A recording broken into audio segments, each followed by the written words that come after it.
Ratcatcher, thank you for being here.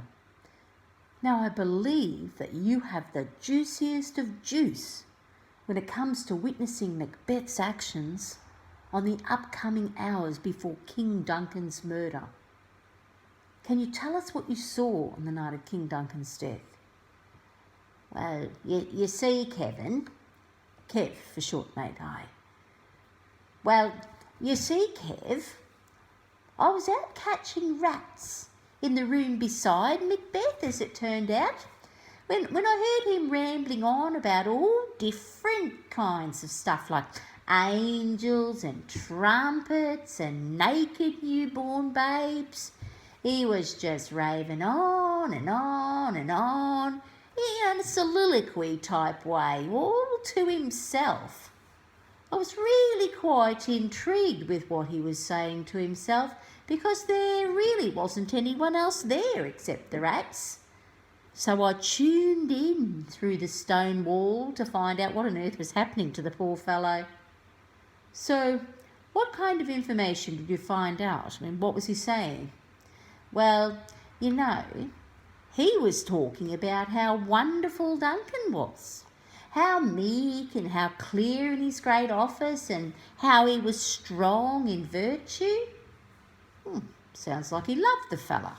A real fan. Yeah, he did, hey. But then Lady Macbeth came in and, she didn't sound too happy with her husband. Well, do you know why she was upset with him? Oh, not at first, because she kept talking about drunk hope and how Macbeth was looking green and pale, and then she spoke about him breaking a promise to her. I mean, she actually said, "What beast wast then that made you break this enterprise to me?" Oh, and then, she was talking about plucking nipples from boneless gums and dashing babies' brains out. Oh, well, you know, that's pretty full-on and graphic. Well, was there anything else that happened in the conversation? Well, the next bit had me shivering in my boots. It honestly sounded like they were plotting Duncan's murder.